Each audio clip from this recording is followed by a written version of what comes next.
Et pour nous commenter l'actualité de ces derniers jours, nous recevons ce soir, je vous le disais, Lana Tetuanui, sénatrice de Polynésie.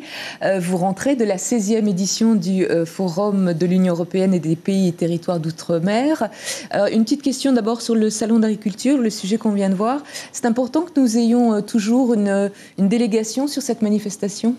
Oui, Laurence, avant tout, je tiens à saluer l'ensemble de nos Polynésiens qui nous regardent ce soir. Bien sûr que c'est important. D'ailleurs, je tiens à féliciter le gouvernement local ainsi que la Chambre d'agriculture et tous les exposants qui se sont rendus à Paris encore une fois cette année malgré le froid, parce qu'il est important pour nous de promouvoir à travers ce salon de l'agriculture qui se tient à Paris les produits de notre terroir polynésien et que je confirme qui est très prisé sur le salon de l'agriculture. Lana Tetuanui, vous connaissez donc le principe de l'hebdo. On déroule l'actualité de ces derniers jours. Ce soir, il est question des compagnies aériennes domestiques, du dossier épineux des îles flottantes, de la réforme des retraites, de politique et de Bruxelles. Un hebdo signé Éric Tama et Manéa Pambrin.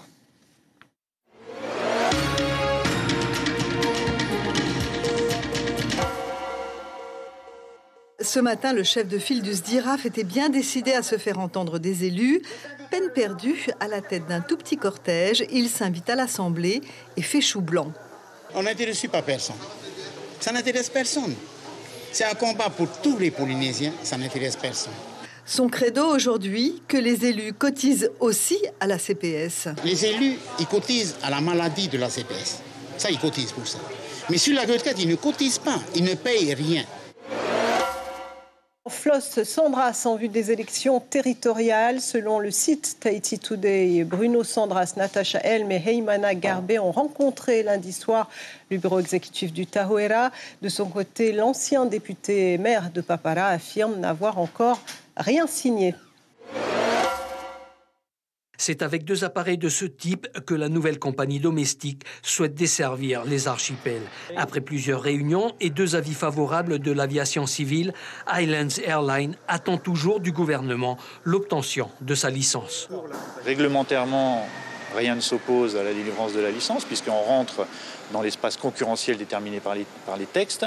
Moi, je suppose que c'est simplement pour protéger l'opérateur actuel.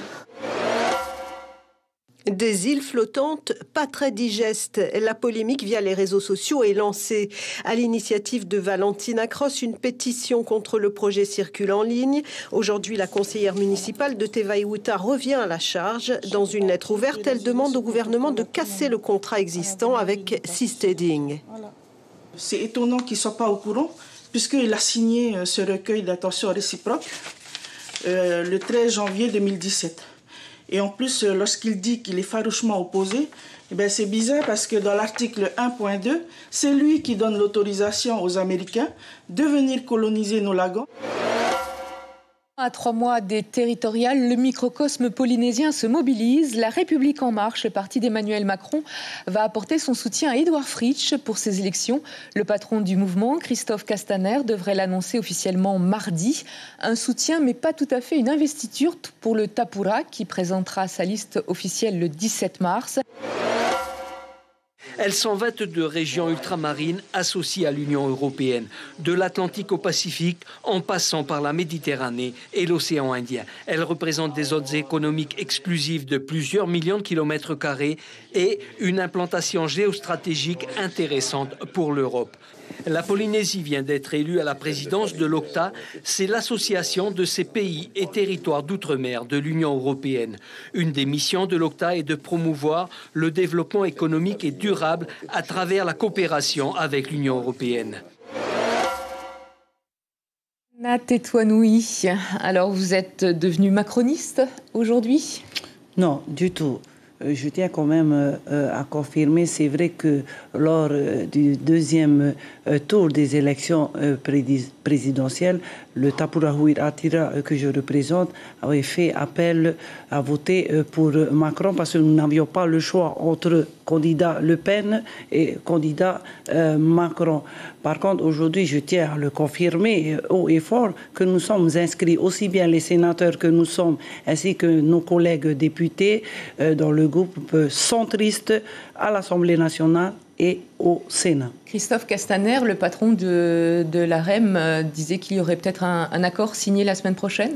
Ça n'est pas à l'ordre du jour? Oui, non, ce n'est pas à l'ordre du jour. Moi qui accompagne fréquemment le président Édouard Fritch à Paris, il n'a jamais été question d'une quelconque convention avec la République En Marche. Ce que je peux confirmer ce soir, s'ils veulent nous soutenir, ça n'engage que leurs paroles à eux. En tous les cas, en ce qui concerne le Tapurahu Iratira, nous avons été très clairs dans nos propos à Paris. Nous travaillons avec le gouvernement central. Il n'y a pas de souci pour faire avancer les dossiers de ce pays. Par contre, au niveau des élections, de nous laisser, c'est notre histoire locale, tout simplement. D'accord. Alors, on vient de le voir, l'UPLD il y a quelque temps, mais cette semaine, Gaston Floss qui opère des rapprochements avec Bruno Sandras et d'autres mouvements. Vous partez confiant quand même pour ces élections, ou vous dites que plus ils seront contre vous et moins vous aurez de voix? Vous savez, l'expérience politique que j'ai m'a toujours appris que ce sont ceux qui sont toujours au pouvoir qui sont les plus estampillés quand s'approchent les élections territoriales. Tout ce que je peux confirmer sur ce plateau ce soir, le Tapurahu Iratira, nous avons un bilan positif. Nous avons pu redresser les comptes de ce pays. C'est vrai que les crédits arrivent, nous avons une bonne santé financière aujourd'hui, malheureusement, que nous avons retrouvée dans les derniers mois de cette mandature, mais je crois fermement que nous avons encore beaucoup de choses à faire pour redynamiser ce pays. On sait que les listes seront fixées au 17 mars. Tout à fait. On parle de vous à la tête de la liste pour les Raromatai. Vous confirmez?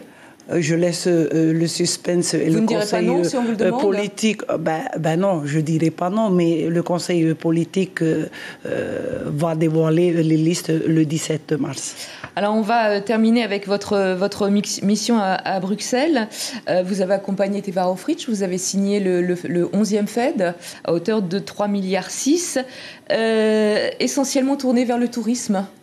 C'est quelque chose d'important pour vous? On voit la bataille du ciel avec les compagnies aériennes internationales qui arrivent. En revanche, le ciel sera plus fermé, le ciel domestique est plus fermé. Le secteur touristique, ce sera un des axes majeurs, notamment de la campagne pour les territoriales, par exemple. Tout à fait. Il est important de savoir que quand nous allons demander des crédits au niveau de l'Europe, il faut que le gouvernement fasse des choix prioritaires. Et c'est vrai que pour le 11e Fed, que je tiens d'ailleurs à saluer le vice-président qui a été le signé pas plus tard que cette semaine à Bruxelles, le 11e Fed était axé prioritairement sur le développement touristique, puisque nous le sachons très bien que la Polynésie, c'est la première économie qui rapporte des devises dans ce pays, et il était important pour nous d'axer prioritairement sur tous les projets touristiques de notre pays. Il y a une autre question qui a été abordée au cours de cette mission. Vous avez pris la direction de l'OCTA, les pays territoires d'outre-mer, et on y a beaucoup parlé d'économie durable, avec des enjeux importants pour les prochaines générations. Là aussi, c'est quelque chose qui vous tient à cœur? Oui, bien sûr. Voilà aussi une deuxième chose. Je pense que c'est une deuxième victoire pour la Polynésie et l'ensemble des Polynésiens, puisque présider l'association de l'OCTA, c'est important. Pourquoi? Au niveau technique, puisqu'on parle de l'économie bleue, vous savez pertinemment que la Polynésie est entourée d'eau. On parle des sujets très polémiques en ce moment concernant le réchauffement climatique, où on aura besoin de beaucoup de moyens, et il était important pour nous, pour faciliter nos démarches, d'avoir la présidence de l'OCTA aujourd'hui. Lana Tetoinoui, merci d'avoir répondu à notre invitation. Et puis, on vous retrouve, j'imagine, sur le terrain pour la campagne?